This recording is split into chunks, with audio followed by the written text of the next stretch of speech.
এই দেশের মধ্যে আওয়ামী লীগ থাকলে বাদ পাবে, ঘুমাইতে পারবে, বিএনপি থাকলে বাদ কাপড় পাবে, ঘুমাইতে পারবে, কিন্তু জামাত ইসলামের মতো যদি একটা দল ক্ষমতার মধ্যে আসে, আল্লাহর কসম করে বলেছে মানুষ নিঃসন্দেহে ঘুমাইতে পারবে না, তারা ঠিক মতন খাবার পাবে না। না একটা কথা মনে রাখবেন, তারা যেই কারণে ক্ষমতা আসতে পারবে না, আল্লাহর ওলিদের সাথে একটা তাদের দ্বন্দ্ব হয়েছে, আল্লাহর ওলিদের বদদোয়া তাদের উপরে আছে 100-100। বিএনপির সরকার যখন ক্ষমতার মধ্যে ছিল, তথ্যটা ভালো করে জেনে নেন, বিএনপির সরকার যখন ক্ষমতার মধ্যে ছিল, বেগম খালেদা জিয়া তখন বাংলাদেশের বড় বড় দরবার সোনাকান্দা, সারজিনা, আড়াইবাড়ি, জোনপুরি, এইভাবে 100 দরবার থেকে 100টা গাড়ি নিয়ে পীর সাহেবেরা ওই ম্যাডামের কাছে গিয়েছিল যে ম্যাডাম আপনার কাছে আসছি, সব ইউনিভার্সিটি, স্কুল কলেজের জন্য পাবলিক ইউনিভার্সিটি আছে, অতএব আমাদের মাদ্রাসার জন্য একটা ইসলামিক ইউনিভার্সিটি দেন। তখন আলহামদুলিল্লাহ পীর মাশায়েখদেরকে দেখা তখন ম্যাডাম বলছে যে ঠিক আছে আপনাদেরটা বাস্তবায়ন করা হবে, এটাকে আমরা রাখলাম, ইনশাআল্লাহ অতি শীঘ্রই বাস্তবায়ন হবে। আলহামদুলিল্লাহ হাসি মুখে পীর সাহেবেরা, আল্লাহর ওলিরা বাইর হয়ে আসছে। কয়েকদিন পরে সাইদি সাহেব সহ, নিজামী সাহেব সহ সংসদের মধ্যে বক্তব্য দিয়েছে, বলেছে ম্যাডাম আপনি মাত্র 100 গাড়ি দেখছেন, ড্রাইভার গুলা ছাড়া লোক দেখেন নাই, কাদেরকে দেখে আপনি ইউনিভার্সিটি দিবেন?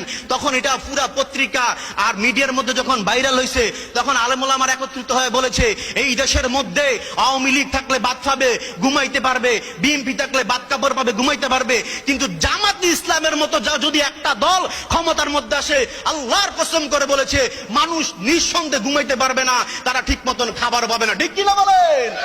তাদের প্রতি আল্লাহর ওলিদের লানত আছে না নাই বলেন? অতি শীঘ্রই ধ্বংস হয়ে যায়।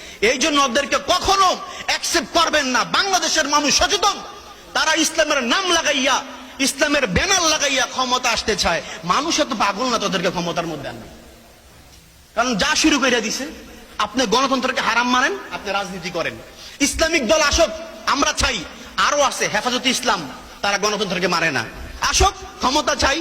অন্য ইসলামিক ফাউন্ডেশন আছে, আসুক, বিএনপির সাথে বা অন্য আওয়ামী লীগের সাথে যুক্ত হয়ে আসুক, আমরা চাই। কিন্তু আপনি গণতন্ত্রকে হালাল সাব্যস্ত কেমনি দিবেন বলেন? যেটা হারাম, মূলতই হারাম। আমেরিকার জিনিসকে আপনি তো হালাল সাব্যস্ত করতে পারেন না ক্ষমতার জন্য।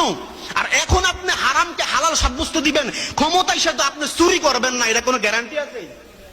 কোনো গ্যারান্টি নেই। এই জন্য রাব্বুল আলামিন কি বলেন দেখেন কোরআনের মধ্যে, ইয়া আইয়ুহাল্লাযীনা আমানু লা তাত্তাখিযু আবাআকুম ওয়া ইখওয়ানাকুম আউলিয়া ইন ইসতাহাব্বুল কুফরা আলাল ঈমান ওয়া মান ইয়াতাওয়াল্লাহুম মিনকুম ফাউলাইকা হুমুয যালিমুন।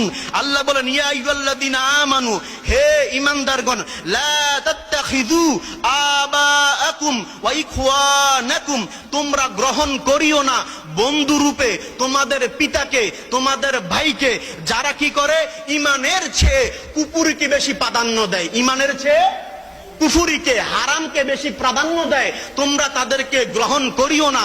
যদি তোমরা তাদেরকে গ্রহণ করো কি হয়ে যাবে? উলাইকা হুমুয যালিমুন, তোমরা জালেমদের অন্তর্ভুক্ত হয়ে যাবে। বলুন নাউজুবিল্লাহ।